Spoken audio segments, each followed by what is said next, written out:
And welcome to another episode of the Dog on It Trucking Podcast. This week, my guest is Ericka Williams. She owns Grandview Freight as well as the Classy Climb. Ericka is a consultant who helps people start their own businesses, as well as an owner of 12 trucks. And she's currently running a trucking company. So, Ericka, welcome. Oh, how in the heck are you? Doing great today.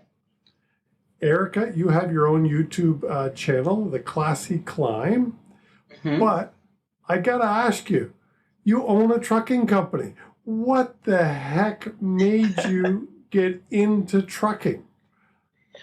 Well, I live in Texas, Austin, Texas. We're in the center of Texas, and all day and night I see just trucks going boom by me. I-35 is like one of the biggest, most popular roads going from Mexico to Canada. And I had some friends who were in Florida, and they were like, "Oh yeah, we own 2 trucks passively." And I was like, passively, right? And then I also was in my dentist's office, and I was saying, "Oh man, I got to call my driver back." He's like, "Your driver?" I said, "Yeah, I have a semi truck." And he's like, "I've got a semi truck in the oil fields." And this is before the crash. And so for this moment, my dentist is looking at me. He's got this huge practice in Austin, Texas. And he's just like, "You have a truck?" And, so just the uniqueness of this industry that's very entrenched in our everyday life, right? If the truck stop, we've got a problem. And we learned that with tall tissue and the issue with that and a lot of times we just see it when it comes to hurricanes, or because I'm from the Carolinas originally, if trucks can't get into you, they can't really rebuild the city or restart the city. Absolutely, but trucking, though, isn't your first passion, is it? No, no. Well, tell us about your first passion. So my biggest thing was YouTube, and I consider myself a storyteller. So I would talk about my family and talk about my travels, and people would be like, "What?" Because I'm a military kid, and we lived in Alaska as kids. My brother lived in Germany. My father was born in Japan on a military base. And so I would just have these interesting stories to tell people, and they would go, "No way. No way your family owns that. No way if your family has this business." And so I started just documenting the journey and kind of doing motivational talking on YouTube. And I would interview people and document my journey in Texas. So I had started a painting and fencing company with my friend, and it was great. It was okay. It was just a good, easy business. And I was like, I really love the YouTube more. So I sold my stake in that, and I just ended up doing about 6,000 paid phone consultations. And a lot of times what happens is people have an ideal. They want to start a business or they want to do something different, but they have no one to tell it to. So if they tell their family and friends are kind of like, I don't know about that. Sorry, I was just having some YouTube issues as I was hitting the wrong buttons. So it's okay. You've done these. You had a consulting business, or perhaps I guess you still do. Still going, yeah. Because you mentioned that you have right now 4,000 students at the moment. What is it you're coaching them in? Usually, a lot of times it's starting the business, kind of getting connected to marketing techniques, and also just like, is this the right business for them? A lot of people don't do a self-assessment. Is this the right business for me? Because sometimes we start a business because we think it's popular or it's niche, and a lot of times it doesn't fit with our schedule. It doesn't fit with our lifestyle. It doesn't fit with our alignment for our goals, right? It's like people want to start a really time-intensive business, but they always want to be home and on the computer. Yeah. That just doesn't work. So now, you know that we're talking about trucking, and I'm a trucking safety specialist. Have you consulted anyone yet that wanted to start a trucking business? We've had lots of phone calls in the past 3 years about trucking. And my biggest thing I tell people is about cameras and clearly safety, but cameras, your guys being safe on the road, drug testing, and like having a safety manual. Because at the time they were like, "Well, what's a safety manual?" And so at the time I had a really great insurance company out of Georgia who provided us a thing called Mountain Valley Safety. And so they worked us through a lot of kind of techniques and a really cool template workbook. But what happens is people don't take it serious. But if you actually do take it serious, your insurance company is much more favorable to you the next year when you want to renew. And that is a huge thing. I was watching some of your videos, and one of the topics that you addressed is the cost of trucking insurance. Mhm. Of your major costs, do you have any idea which number that is, trucking Oh insurance? man. So imagine putting 11 trucks on an authority. At first time authority, definitely had to put about $26,000 down to get all those trucks just started under that one authority. And so a lot of times I meet people who are like, "Oh, I've got like 5 grand," and I go, "Let's say you go with Progressive, and they charge you 20 grand for the year. They're going to want 25% down. That's going to take that whole 5 grand. You don't have any reserves left over." And, some of my Canadian listeners are going, is that all you're paying for insurance? Because I know one of the topics that you addressed in one of your videos was the proposed law that is taking trucking insurance up to 2 million. Yeah. Well, most Canadian trucking companies already have 2 million or more because, of course, we've got to have 750,000 US, Mm-hmm. and $1 million sometimes isn't enough to cover the 750 US because of the Right. exchange rates. So Change. most Canadian companies that cross border already have 2 million, and our trucking insurance rates, my God, $15,000 a year per truck is really good at the moment. That's crazy. But I think it's might because you guys have that weather too. Probably some more safety is needed. I would say, to me, in my opinion, if you are in a truck out of Detroit or Chicago, just the snow and the ice. Well, statistically, if you can believe it, fewer crashes happen in the winter Oh, because drivers are paying attention in the bad attention. weather. Yeah, that makes sense. That makes sense. But good weather, we have more crashes. I'll tell you, the crashes in winter are more spectacular, especially if it's in a bad weather crash, because you'll see one truck after another, just getting involved in the same horrific It's wreck. like a snow sliding, and it's like the snowstorm. I'll just see it sliding, boom, boom, boom, boom. Yeah, And I'm like, that's terrible. it is, and it is terrible. Anyway, we're talking about coaching, we're talking about trucking, we're talking about safety. How would you, for an American company to start up, how would you coach a fella or a lady who wants to start their own trucking company? So a lot of people have this idea they can do it passively if they sign up under a 3PL and they hire a driver, Okay, and sorry. the 3PL handles everything. Well, go back. What's a 3PL? A 3PL is a third-party logistics company. Right. So let's say I'm Ericka Williams and I bought this truck, but Landstar is down the street from me in Dallas, and I want to go up under them, or Dart, pick a company.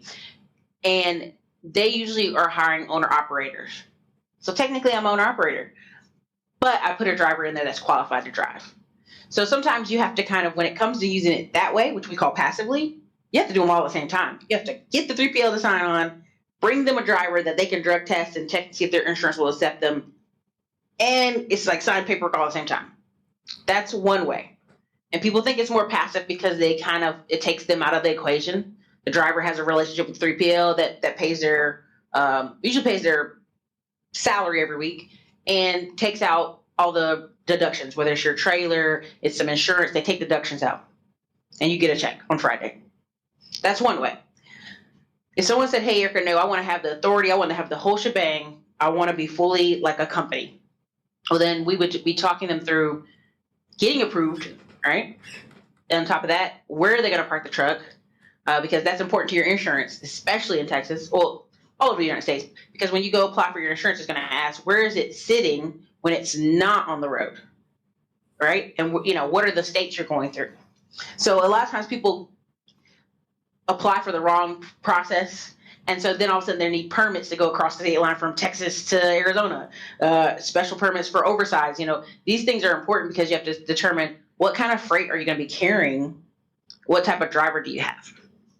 Yeah, and well, I mean, in my world, drivers are the biggest obstacle, I think, might be the right word. Is it the same right now in the States? Are good drivers easy to find? Oh, I would say good drivers are plentiful for the right price, right? Because a lot of times people think, oh, well, I'm offering a good price. But a lot of people here in the United States have got accustomed to sign on bonuses. So what do I mean sign on bonuses? Sign on bonus is, hey, for the first 9,000 miles, we're going to offer you $1,000 safe driving, right? Also, we're going to have a lot of times people have, let's say to continue to incentivize them every 6 months, you give them another bonus. So it's a lot of that going on in the industry right now. I don't know if you saw the news down here in Texas. There was a company got a government contract, and they offered $10,000 as sign-on bonus because they needed to be able to have drivers ASAP to keep the government contract. Wow. And I'm sure they got a lot of applications when you're. Oh, for sure. Yeah. In Canada, we're not as big right now on the sign-on bonuses. I do see some for owner-operators, but not so much for industry drivers. But I do. It's a really hot market down here. I'll tell you, it's a very competitive market trying to hire good drivers everywhere in North America right now. Right. Yeah, competitive is the right word without using. Yeah. I literally put myself on a wait list for a year for foreign drivers. And I was like, well, what number am I on the wait list in this one particular company? He's like, you're number 847. Sorry, that's for foreign drivers. Yeah, so there's a company, and essentially they walk you through the process of applicants, and the applicants are getting qualified overseas. They basically, check that they can drive. They actually do a driving test at the certification place, so they can check their documents and make sure they're not just making it up. But there were already 846 people ahead of me on the wait list because it was the kind of between the Trump and Biden right before. So they were like, "Hey, we're backed up with getting people approved, getting their green cards approved, and all that good stuff. Their visas, work visas." And where are these people coming from? Europe, South America? All over Europe, Philippines, South America, the islands. So they have to go through the process of getting a work visa like anybody else. And so at the time, because they were so backed up, they were focusing on getting work visas from Europeans and Philippines because it was a little bit easier than getting work visas from Mexico, El Salvador, and some of the South American companies. And just changing subjects a little bit, what's the name of your trucking company? Oh, it's Grandview Freight. There we go. We're running under a really great company right now called Last Chance Transportation out of Liberty Hill. Really great guys, really great family, and we're running out of under them. Because I wanted you to say whether you are, if somebody was to hear this interview that's a truck driver, and for sure, is Ericka accepting applications at the moment? For drivers, yeah, I think we have 3 trucks left over: a 2015 Freightliner, like a 2012 Volvo, and like a 2013 Freightliner that need drivers at the current time. So, and your contact info is in the show notes down below, so people can reach out to you that way if what you say today catches it. Changes it, yeah, for sure. Well, you're from, you mentioned you're from the Carolinas already, but you live over in Texas. I would suggest that you'd be an American to apply for the job. For sure. I've had plenty of Canadians call up when I did the Indeed ads from Toronto. It was very interesting. Well, I live just outside of Toronto, but the problem with that is it's called cabotage because Canadians are legal to drive trucks in the States, but we're not legal to move freight from one point in the States to another point in the States. Because that's interesting. Apparently, we're taking jobs away from Americans if we do that. And by the way, the same law applies here in Canada. An American can't come up here and move freight from within Canada, but we can move it north and south of the border. So we can, as long as we're crossing border, we're perfectly legal, and Americans are welcome to come up here, bringing freight in too. But it's just when you take the actual work away, they call it cabotage. And this is one rule I hope to see changed one day, Because can you imagine if you do have a foreigner like myself driving for you, and most of my freight goes north and south, but you have some good paying freight that you could keep me busy on going from Florida to Texas for a little bit, and you have to pass it up? Or, we have a ton that goes from Louisiana to Texas because the ports. Right. Ton of it. They just not night and day. Pretty much a very popular route is from Houston to Atlanta, and then anywhere in Texas to Louisiana, Shreveport and then closer to New Orleans port. So if I was to hire on with you, just giving it a shout out again, that would probably be the type of freight that I would be doing for you? For sure. We do a lot of dry van stuff. We had 2 flatbeds, but we got down to 1. So most of the stuff is just drop and hook. Keep it easy for the guys. And you're putting a smile on my face when you say drop and hook as a truck driver. Y'all don't like unloading. Nobody does. When you started your company, what challenges have you had to endure? Well, surprisingly enough, I would call places like we'd have a repair or something would happen, and I'd call, and they go, "Oh yeah, can I speak to your husband? Can I speak to Mr. Eric Williams?" And I'm like, "No, it's Ericka Williams. It's me. You're speaking to me. I'm paying." And they'd be like, "Huh?" Or we would have, honestly, we'd have some guys come in to get hired, and they'd be working with my staff that were all men, and then they'd realize it was a woman owner, and they would not want to work. Okay, that one surprises me. But they just, one guy said he had a bad experience with a lady boss before, and another guy said something about not wanting to work with chatty women or something like that. Like, just like these crazy reasons. And so we'd go, okay, well, good luck, dude. Yeah, and is it still part of the federal government mandate in the States to try to look for ethnic-owned trucking companies? Not necessarily, but if you're talking about government contracts, yes. They try to reserve 10%. Biden just passed a law, so I think it's going to be like they're trying to reserve 15%, right? And so if you're, prime example, Texas, we have $1.9 billion in transportation government contracts. So let's say 10% of that, is, I don't know, maybe $190 million. But from what I can see, they like working with smaller companies in general, not just minority, but smaller. So a lot of small 6 trucks and under companies get in the door for government contracts. Well, I'm going to, in one of your videos, you had mentioned what's the average size of a trucking company? Because 90% of all, they matter. They apply to Canada too, the numbers that you mentioned. That's why it's cross-border. Sorry, go ahead. You're fine. 90% of all trucking companies are 6 trucks or less. 97.1% of all trucking companies are 20 trucks or less. Yeah. There's only a really big, I think, 28 companies that have these huge numbers of inventory as far as trucks. It's crazy how trucking is still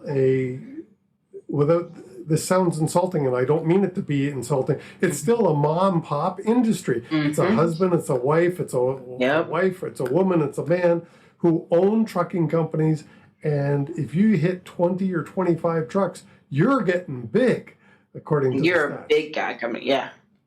Yeah, I always look at it like this. I tell you, like, you can have 6 trucks and have very good living and have maybe 1 or 2 people on staff, and it's manageable. Right? A husband and wife can handle 6 trucks, dispatching them from their home. Absolutely. Right? So that's kind of where people get excited about trucking. They want to get into trucking. 15% of the trucking industry is like what we'd call, I think they call it basically a non-driver owner, right? Like I've never drove a day in my life. Our company just owns trucks, puts them on the road under 3PLs. And that's about 15% of the industry. Well, and I watched, you are looking for your authorities, are you not? Yes, usually you make more money. You make more money, you have more control. If I have a driver who's complaining, hey, I'm not getting a lot of miles, and I'm under a 3PL, I don't really have a lot of say for him. And I can't force them to book him more. It's their authority. It's their choice. They have rules that they're following, or they have a reason why they're doing it. When you have your own authority, from what I've seen and what I've liked, is Uber Freight, all these little things you can kind of fill that driver's time up. Right. And you have a little bit more control. However, oh, for sure. I think you have a lot more risk as well. So, and the expense of getting your own, well, when you're working for 3PL, are you, I know you pay for insurance, but are you sourcing the insurance yourself? Or you only cover bobtail insurance and physical damage if your truck has a loan on it.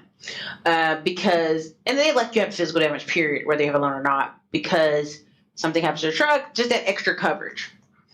So bobtail insurance is not expensive at all. It's depending on your credit and your history. Some people I know pay $1,000 for the whole year. Yeah. For bobtail insurance. For Canadians that are listening, bobtail insurance is not something that we have up here.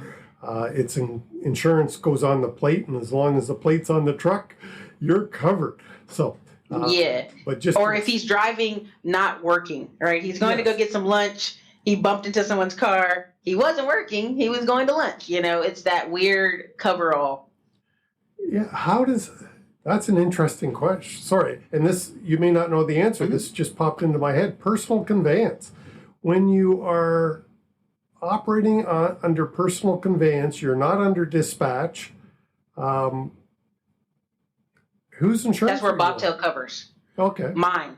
So if I have bobtail and I'm under the 3PL's authority, if he drives let's say he detaches the trailer and he's like, I'm gonna go over here to this drive-through at Wendy's, and he hits the sign at Wendy's. He's just too tall, and he hits the clearance. What? Our insurance would have to cover that because he's not working, he's not on the clock, he shouldn't be logged in for hours. He should be on lunch or break. Yeah. And so that we cover that. Yeah. No, personal conveyance is such an interesting quagmire, only because you may have a trailer still, because you may be sleeping in the middle of your 10-hour break, and all of a sudden somebody, for whatever reason, says you got to move. Yeah. So now you're moving. You're not under dispatch, kind of technically. It doesn't count as driving time, but you could have a trailer and freight. Yep, you could. Anyway, it gets wiggle room. It gets wiggle room on there, but that's also why they want you to have physical damage, just in case. Yeah. It's a lot of this. Like, cover your butt, CYA. It is crazy at the moment. And as you'd mentioned in your video, trucking insurance is crazy. I know the premiums down there are crazy. And, I say they're crazy. They sound cheap to Canadians, but for everybody, it doesn't matter. Trucking insurance is flipping expensive. Yeah. What? And then if it doubles in February, wow. Well, so because I think a lot of people think, hey, man, I've got just enough money to get the insurance. Slide through the door. Well, if it doubles to $2 million, which you guys are used to, but we're not, average guy or girl, instead of having that $5,000 to put down, are going to put $10,000 down. Yeah. And that might be harder, because I meet a lot of drivers who they saved up enough money to buy their own truck, but they didn't save up enough money to buy a trailer. So I know they're short on insurance to cover their own insurance if that's the case.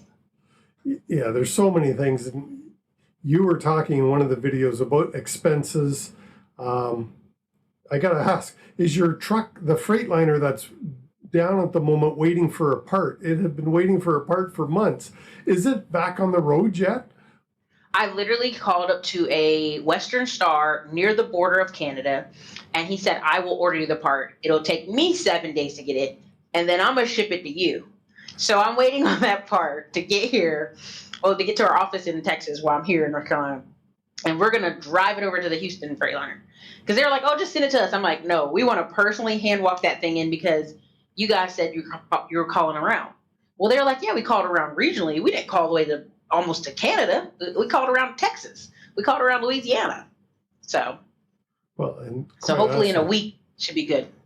Who in the hell cares where the part comes from, as long as you get the part and back in? They made this big thing about it being covered. Like, let's say I didn't get it from a Freightliner, or just maybe a mom and pop shop. They weren't going to recover they weren't going to warranty it. under Freightliner is what their complaint was. That I could get that part from somewhere and they didn't know where it was from, and so they can't warranty the work. And I'm like, that's crazy. Like, if I bought the part brand new, it's a brand new part. Yeah, yeah. We won't get into counterfeit parts at the moment. That's another whole story. What, if any, are your expansion plans right now for your company? Well, really, my biggest plan is to get way more trailers because I had tried to get government contracts in Texas. And what ended up happening is they would go, yeah, we need you to have about 6 trailers that you drop off here at this location and 1 truck. Well, I'd go, well, where am I going to park all these trailers when I don't have the government contract? So, so it was interesting to learn, like, sometimes a lot of the government contracts, you pick a trailer up, take one over here, and you still had to leave one. So it's like you still had to have more trailers than you had trucks. So I was learning a lot there, but that's my number one thing is like some one box truck, but mostly just trailers because even if I don't have the contract anymore, I can rent those out. Yeah, and I mean it's not uncommon to have 2 trailers for every tractor because you've got to, as you were saying, drop them, let them be loaded while you aren't there. Which is another whole nightmare, another insurance problem, theft, other people using your trailers. Having to put locks on them. I mean, I've known a lot of guys lately to have to drop their own trailer, go pick up Amazon trailer, take the Amazon trailer where it is, and they had to leave their trailer in the certain part of the parking lot of the Amazon for it to be like under the security camera, and then come back to their trailer. So now you got locks, you got security locks you're having to put on your stuff. You got to, that to me is the logistic nightmare, but it's a big thing right now. Amazon's a damn big thing right now. Very big. Because of what we've just gone through, I'm sure Amazon's business has, in the last 18 months, exploded exponentially. Because at least up here in Canada, everybody's shopping online. If you ever get a chance to see Texas or go through I-35, there is a place in Dallas where there's like 500 little blue Amazon Sprinter vans, right? And then even by where our office is, there's like 400, Sprinter vans, right? And then there's like another 200 Amazon trucks with trailers. And so you see this stuff and you're like, man, they are booming.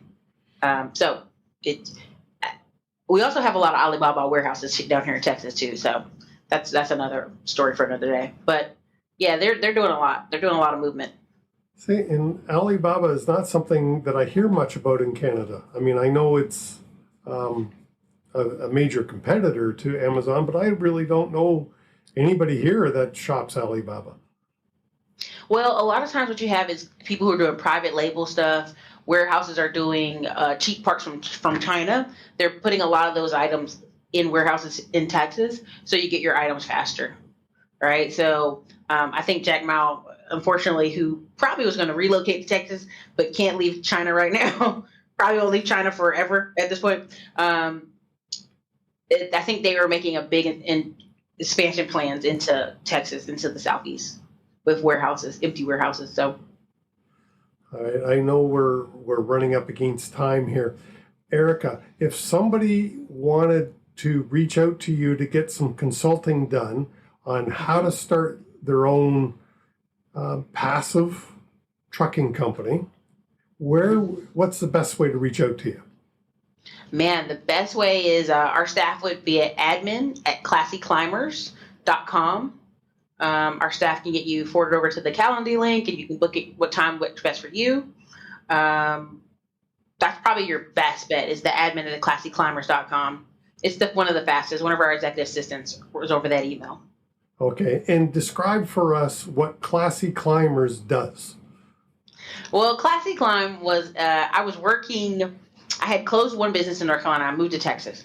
And so I'm working in the daytime as an apartment manager, and I'm working at night delivering pizzas, and I would hair switch clothes and dress really nice and go out, and people were like, look at that girl. She's always climbing. And then my friends like, classy climbing. And I started laughing as a joke, but then I actually took it on and used it. And so it's really just the climb of life, right? We're climbing, we're growing, and we can do it classy, that's all. But the Classy Climbers have schools that talk about, some classes that talk about running businesses online, running YouTube business online, right? Because I I look at YouTube as a business. I treat it as a business. It's treated me very well over the past 6 years. And then I have other smaller classes, just documenting like how I run, like purchasing tax liens and different things like that. I gotta ask, one of the videos you were talking about property that you were hoping to acquire. Did that deal go through? Oh my gosh. Here's the crazy part. I found a smaller property around the corner that we will use for truck parking. That property, the owners went from wanting like 2.5 million to wanting 3.5 million. And they could get it because it's a hot market right now. So if they don't sell to the other person, if that deal doesn't completely go through in about 90 days, it'll revert back to me because I was the second lowest bid. So. Yeah. Well, good luck on that one, because it sounded like it's crazy. Well, it sounded like an awesome spot. That you got the building in the front. You had lots of truck parking. You said 300 to 400 spots. 344 spots. That's it'd have been fun. So I'm not gonna joke to you. Like a lot of Dallas and California people come in, they'll bid on a project, and then it falls through. So that's kind of what I'm hoping on. Well, I'm hoping for you. How's that? Thank you. I appreciate it. Ericka of Classy Climbers and Grandview Freight, thanks so much for coming on the show. Last word. You guys, hey, listen, anything's possible. Don't get discouraged. Trucking's a billion-dollar industry, multi-billion-dollar industry. There's probably somewhere in there you can get in. And I'll tell you, trucking has been very, very good to me and my family. It's an awesome industry. So anybody that's looking for help, if you're an American, reach out to my friend Ericka, and she might be able to give you a hand, at least give you some tips. All right? For sure. Ericka's contact info is in the show notes down below. Thanks so much, Ericka. I hope you loved the show as much as I did. Please leave us a like, a thumbs up, a review, a comment, a rating if it is in your heart. Thank you so much. And I do really appreciate your time. And join us again next week for another exciting interview.